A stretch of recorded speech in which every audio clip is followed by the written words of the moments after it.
Last Saturday of January '08. I'm just in the kitchen getting ready to go try to compete in the senior games, Yuma, Arizona. Gonna throw the discus, can't hardly throw it, maybe 35, 40, might get lucky and go over 40.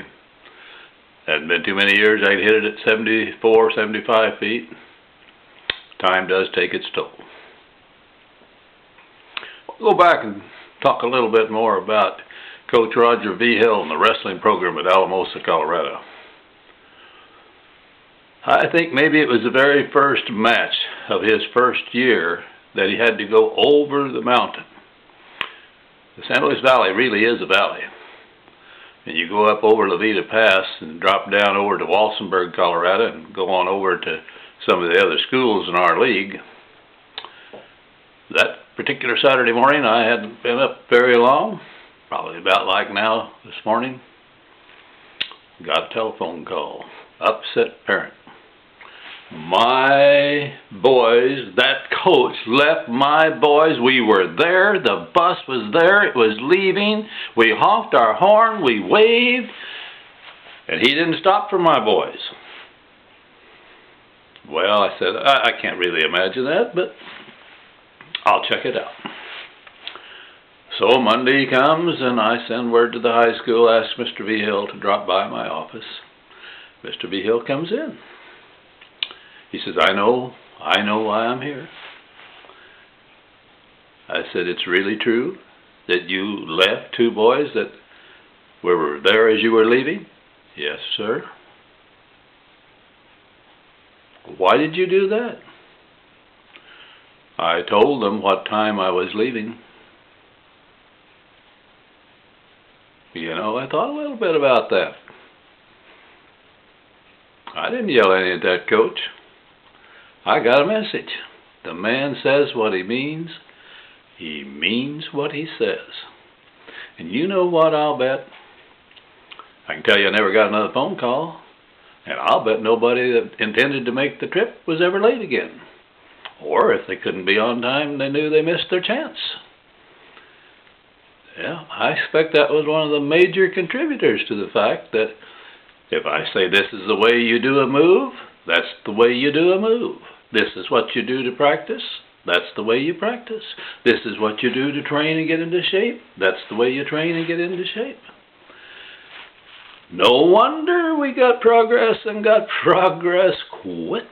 Gee whiz, what a smart man. What a quiet, decent, great human being.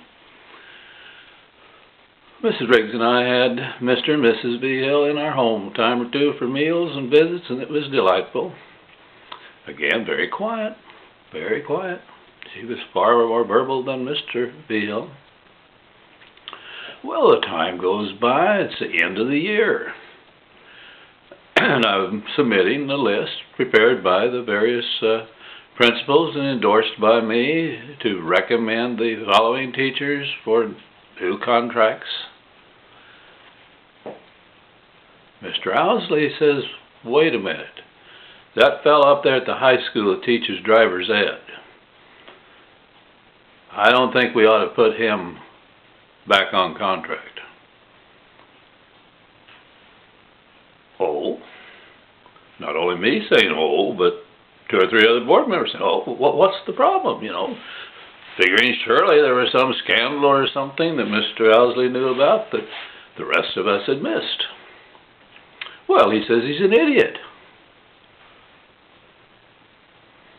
Oh, like, well, he said some of the things he says and that he won't say. He said you can't hardly talk to the man. Well, I don't know what Mr. Owsley's experience in talking to Mr. Vigil had been, but I can imagine that if Mr. Vigil didn't think what you were saying merited much in the way of a response, you didn't get much of a response. He sure didn't respond to me in the initial interviews, and it wasn't, I think, a matter of disrespect. The man was simply a man of few words. but a man of a lot of action. A lot of action.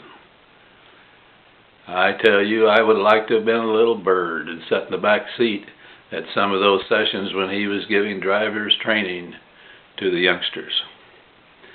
My own daughter, I think, took driver's ed from him.